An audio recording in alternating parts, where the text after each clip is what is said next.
A determinação do povo brasileiro é digna de admiração em todo o mundo.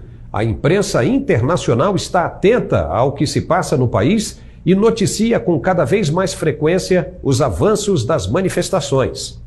Às vezes, as provações são colocadas diante de cada um para que se descubra a certeza do que realmente se quer.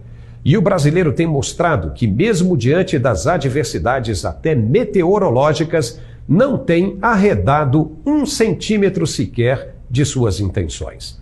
Nem sol, nem frio, nem sereno tem feito os manifestantes desistirem de sua causa maior.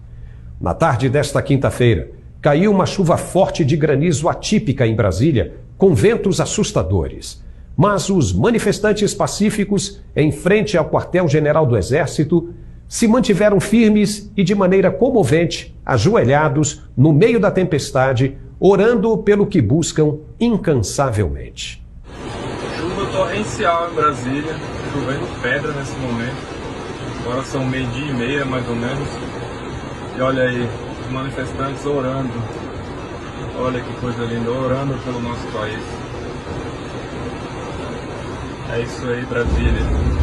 Não vamos desistir, não. Força. O movimento dos manifestantes só cresce e uma mega manifestação se aproxima com o fim de semana e feriado do dia 15 de novembro. E tem dado certo.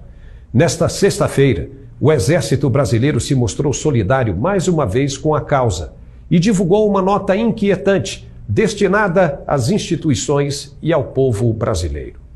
A nota já começa com o seguinte recado: acerca das manifestações populares que vêm ocorrendo em inúmeros locais do país, a Marinha, o Exército e a Força Aérea Brasileira reafirmam o seu compromisso irrestrito e inabalável com o povo brasileiro, com a democracia e com a harmonia política e social do Brasil, ratificado pelos valores e pelas tradições das Forças Armadas sempre presentes e moderadoras nos mais importantes momentos de nossa história.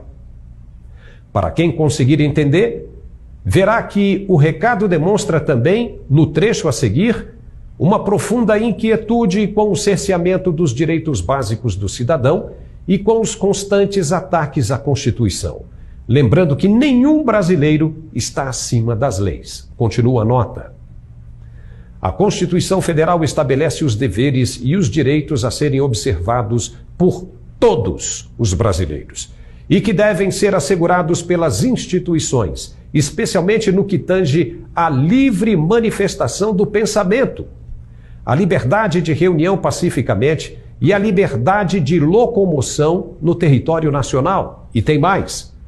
A nota diz que, nesse aspecto, ao regulamentar disposições do texto constitucional, por meio da Lei 14.197, de 1º de setembro de 2021, o Parlamento brasileiro foi bastante claro ao estabelecer que não constitui crime a manifestação crítica aos poderes constitucionais, nem atividade jornalística ou a reivindicação de direitos e garantias constitucionais por meio de passeatas, de reuniões, de greves, de aglomerações ou de qualquer outra forma de manifestação política com propósitos sociais.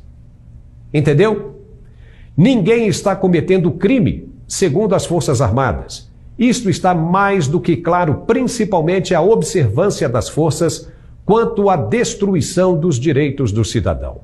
E entre as funções das Forças Armadas está justamente essa, de restabelecer o que está escrito na Constituição e não está sendo respeitado pelas autoridades constituídas. No relatório do Exército apresentado na quarta-feira, os militares dizem que foram impedidos de fiscalizar o processo eleitoral por ausência de informações prestadas pelo tribunal responsável.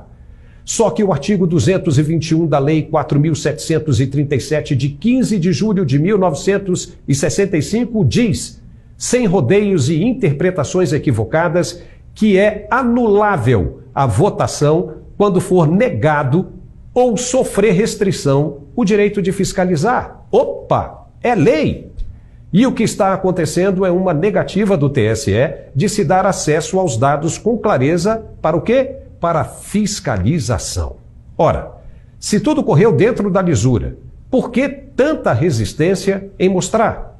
A lei diz que, se houver resistência ao esclarecimento, a votação tem de ser anulada. Está na lei. E quem está pedindo para fiscalizar é uma outra instituição federal. O TSE não pode se negar a cumprir a lei.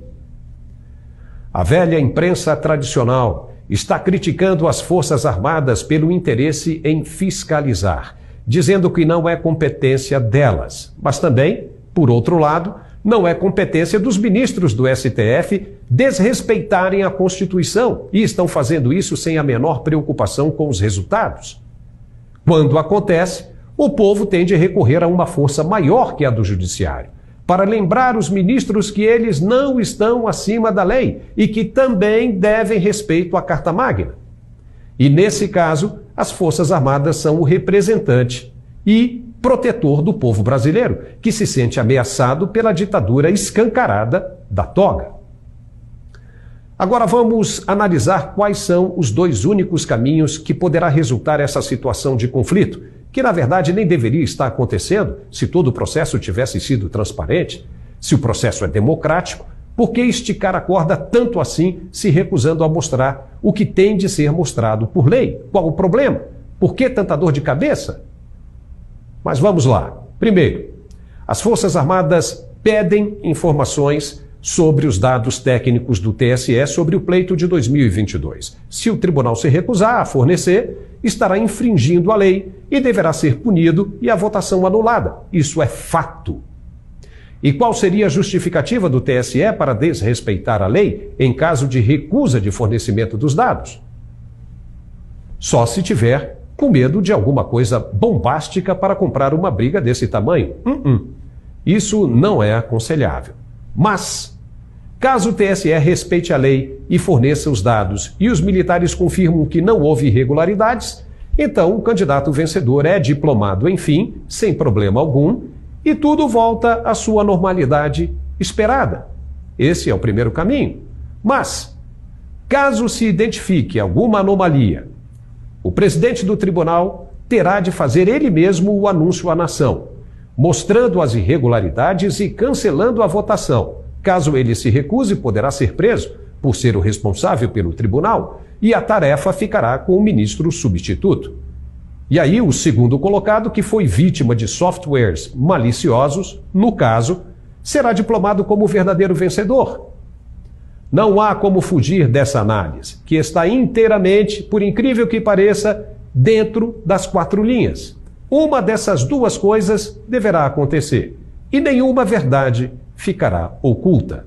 E aprenderemos, de uma vez por todas, uma lição que foi dada há mais de 2000 anos, a de que quem com o ferro fere, com o ferro será ferido. Compartilhe o máximo que puder, por favor. Obrigado e até a próxima. Uai, seu app de vídeos curtos.